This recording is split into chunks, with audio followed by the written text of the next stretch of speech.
নমস্কাৰ আপোনালোক সকলোকে পুনৰবাৰ স্বাগতম জনাই মজিদ বন্ধুসকল পলকতে চাওক আজি 9টা গুৰুত্বপূৰ্ণ খবৰ প্ৰথমটো খবৰ দেশত আনুষ্ঠানিকভাৱে অন্ত পৰিল দ্বিতীয় পৰ্যায়ৰ নিৰ্বাচনত অসমৰ 5টা সমষ্টিত অনুষ্ঠিত হৈছিল ভোটগ্ৰহণ প্ৰক্ৰিয়া আৰু এই অসমৰ 5টা সমষ্টিত সম্পূৰ্ণ হৈছে ভোটগ্ৰহণ বিয়লি 5 বজালৈকে অসমৰ 5টা সমষ্টিত 70.66% ভোটদান সম্পন্ন হৈছে আৰু ইয়াৰ ভিতৰত ডিফুত 69.62% কৰিমগঞ্জত 71.12% ভোটদান সম্পন্ন হৈছে লগতে নগাঁৱত 71.14% শিলচৰত 65.57% দৰং উদালগুৰি সমষ্টিত সৰ্বাধিক 72.99% ভোটদান সম্পন্ন হৈছে পৰৱৰ্তী খবৰ এইবাৰ দেখত মোদীৰ কোনো ঢৌ নাই বিজেপিলৈ আপোনালোকে কোনেও ভয় নকৰিব 2026ত বিজেপি আৰু এআইইউডিএফক ব্ৰহ্মপুত্ৰত উঠুৱাই দিয়া হ'ব হিমন্ত বিশ্ব শৰ্মা চৰকাৰৰ বিৰুদ্ধে 10টাকৈ মহা বিস্ফোৰণ বিধায়ক অখিল গগৈৰ উজনি অসমত ধুলিচাত হ'ব এইবাৰ বিজেপি উজনি অসমৰ জনতাই প্ৰথম পৰ্যায়ৰ 5টা লোকসভা সমষ্টিতেই প্ৰত্যাখ্যান কৰিছে বিজেপিক এইবাৰ মোদী আৰু বিজেপিৰ পৰা গণতন্ত্ৰ ৰক্ষা সংবিধান ৰক্ষাৰ সিদ্ধান্ত লৈছে জনতাই এতিয়া দেখত মোদীৰ কোনো ঢৌ নাই বিজেপিলৈ কোনেও ভয় নকৰিব মোদী আৰএছএছ বিজেপিৰ পৰা দেশখনক বচোৱাৰ দায়িত্ব ৰাইজৰ বিজেপি পুনৰ জিকিলেই দেশৰ সংবিধানে সলনি কৰি পেলাব বিজেপিয়ে যোৱা 10 বছৰে মুছলমান লোকক শান্তিৰে থাকিবলৈ দিয়া নাই যোৱা 10 বছৰই অত্যাচাৰ চলাই আহিছে বিজেপি চৰকাৰে মুছলমান লোকৰ ঘৰ উচ্ছেদ কৰিছে বুলডোজাৰ লগাই ঘৰ ভাঙি পেলাইছে হিমন্ত বিশ্ব শৰ্মাৰ বিৰুদ্ধে যুঁজিবলৈ মই অকলেই কাফি এই মন্তব্য অখিল গগৈৰ লগতে কয় যে হিমন্ত বিশ্ব শৰ্মাই ভয় কৰা একমাত্ৰ মানুহজনে হৈছে অখিল গগৈ দেশ বচাবলৈ জাতি বচাবলৈ বিজেপিৰ বিৰুদ্ধে ভোট দিবই লাগিব জনতাই বিজেপিক ভোট দিয়া আৰু মুছলমান ৰাইজে নিজৰ ভৰিত কুঠাৰ মৰা একেই কথা ধুবুৰীৰ জনতাৰ এতিয়া বিকল্প কেৱল ৰকিবুল হুছেইন নৰেন্দ্ৰ মোদীতকৈ বেছি গালি পাৰিব মন যায় বদৰুদ্দিন আজমল সহ এআইইউডিএফৰ সকলো বিধায়কেই বিজেপিৰ মানুহ বিজেপি হ'ল হিন্দু সাম্প্ৰদায়িক মৌলবাদী দল আৰু এআইইউডিএফ হ'ল মুছলমান সাম্প্ৰদায়িক মৌলবাদী দল এআইইউডিএফ নাইকিয়া হ'লেই বিজেপিয়ে হিন্দু মুছলমানৰ ৰাজনীতি কৰিব নোৱাৰা হৈ যাব বিজেপিৰ বিৰুদ্ধে ঐক্যবদ্ধ হৈ থাকিব তিনি গগৈ আৰু 2026ত বিজেপি আৰু এআইইউডিএফক ব্ৰহ্মপুত্ৰত উঠুৱাই দিয়া হ'ব অৰুণোদয় আঁচনি দিম বুলি কৈ ৰাজ্যৰ মহিলাসকলক ঠগি আছে বিজেপিয়ে মহিলাসকলক ব্লেকমেইল কৰি ধন দি অৰুণোদয়ৰ ফৰ্মৰ জৰিয়তে নিৰ্বাচনী ৰণ জিকিব বিচাৰিছে বিজেপিয়ে এই বিস্ফোৰক অভিযোগ বিধায়ক অখিল গগৈৰ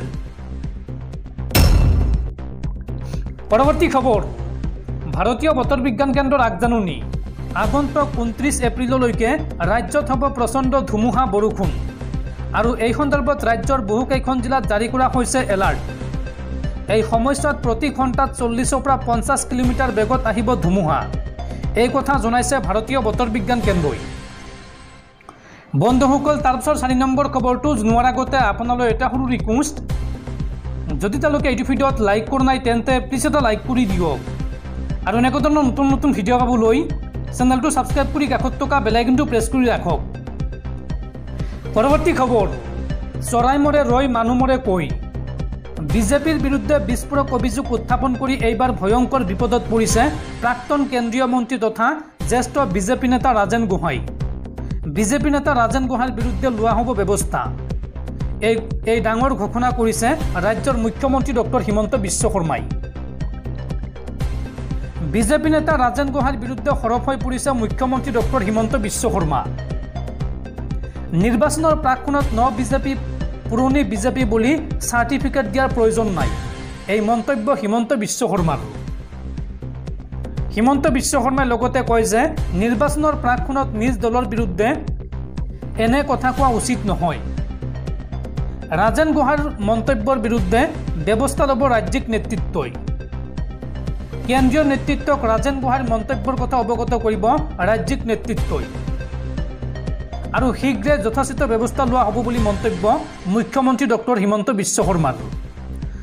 এই মুহূৰ্তত প্ৰশ্ন হৈছে বিজেপি দলৰ পৰা বহিষ্কাৰ হ'ব নেকি প্ৰাক্তন কেন্দ্ৰীয় মন্ত্ৰী ৰাজেন গোহাঁই। পৰৱৰ্তী খবৰ, ৰাজ্যত পুনৰ গ্ৰেপ্তাৰ কৰা হৈছে 2 বাংলাদেশী নাগৰিকক। এইবাৰ বঙাইগাঁৱত গ্ৰেপ্তাৰ কৰা হৈছে 2 বাংলাদেশী নাগৰিকক। নামনিমুৱা ব্ৰহ্মপুত্ৰ মেল ট্ৰেইনত গুৱাহাটীৰ পৰা দিল্লীলৈ যাত্ৰা কৰা 2জন বাংলাদেশী নাগৰিকক শুকুৰবাৰে ৰেল আৰক্ষীৰ এটা দলে নিউ বঙাইগাঁও ৰেল ষ্টেচনত আটক কৰে।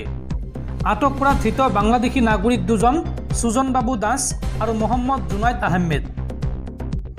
উল্লেখযোগ্য যে বাংলাদেশৰ জয়ন্তপুৰ ডাউকিৰ পৰা মেঘালয়ৰ শ্বিলঙত প্ৰৱেশ কৰিছিল ধৃত বাংলাদেশী 2জন। গুৱাহাটীৰ পৰা দিল্লীলৈ গৈ থকা অৱস্থাত দুয়োকে আটক কৰে ৰেল আৰক্ষীয়ে। ধনৰ বিনিময়ত দালালে সীমান্ত পাৰ কৰিছিল বুলি স্বীকাৰ কৰে বাংলাদেশী 2জনে আৰু আটক কৰা বাংলাদেশী 2জনক বৰ্তমান ৰেল আৰক্ষীয়ে সোধা পোছা অব্যাহত ৰাখিছে। পৰৱৰ্তী খবৰ, দেশৰ কোটি কোটি হোৱাটছএপ ব্যৱহাৰকাৰীলৈ জৰুৰী খবৰ। ভাৰতত যিকোনো মুহূৰ্তত বন্ধ হৈ যাব পাৰে জনপ্ৰিয় মেছেজিং এপ হোৱাটছএপ। এই সন্দৰ্ভত ডাঙৰ ঘোষণা কৰিছে হোৱাটছএপ কৰ্তৃপক্ষই। ভাৰতত বন্ধ হ'ব নেকি হোৱাটছএপ? যিকোনো মুহূৰ্ততে হোৱাটছএপ বন্ধ কৰাৰ সিদ্ধান্ত ল'ব পাৰে মেটাই। নতুন নিয়মে হোৱাটছএপ ব্যৱহাৰকাৰী গোপনীয়তা ভংগ কৰিব বুলি দাবী কৰিছে মেটাই।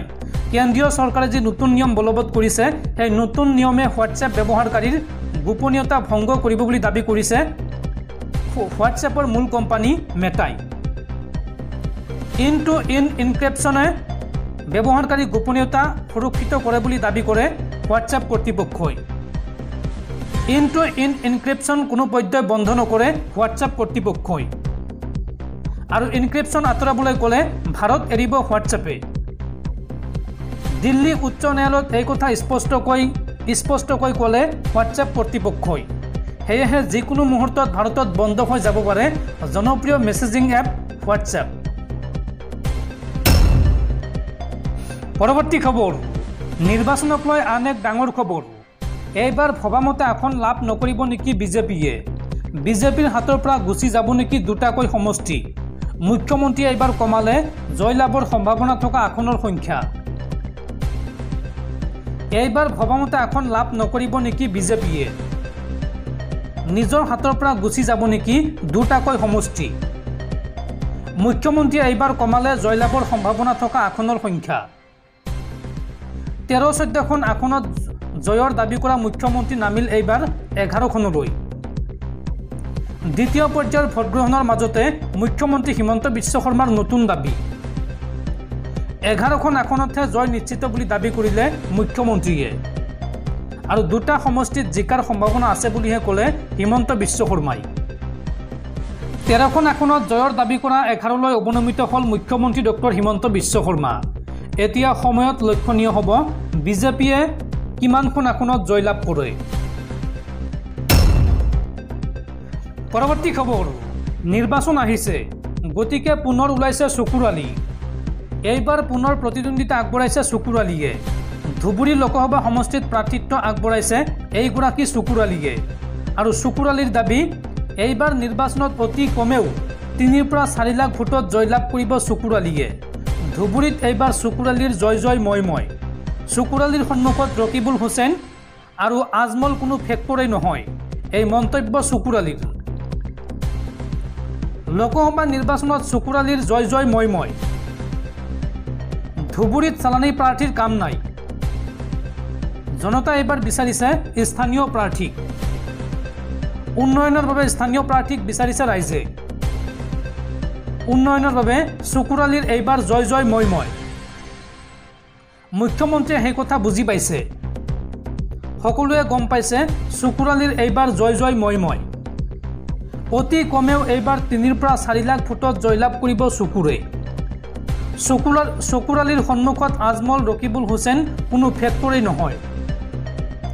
3বাৰকৈ সাংসদ হৈ আজমলে ধুবুৰীবাসীৰ বাবে একো নকৰিলে। ৰকিবুল হুছেইনৰ দিনত ডিটেনশ্যন কেম্প ভোটাৰ হ'ল। কংগ্ৰেছৰ কিয় স্থানীয় নেতা নাই? নগাঁৱৰ ৰকিবুল হুছেইনক কিয় প্ৰাৰ্থিত্ব দিয়া হৈছে ধুবুৰীত গতিকে এইবাৰ চুকুৰালীৰ জয় জয় মই মই নিৰ্বাচনৰ প্ৰাকক্ষণত এই মন্তব্য ধুবুৰী লোকসভা সমষ্টিৰ প্ৰাৰ্থী চুকুৰালীৰ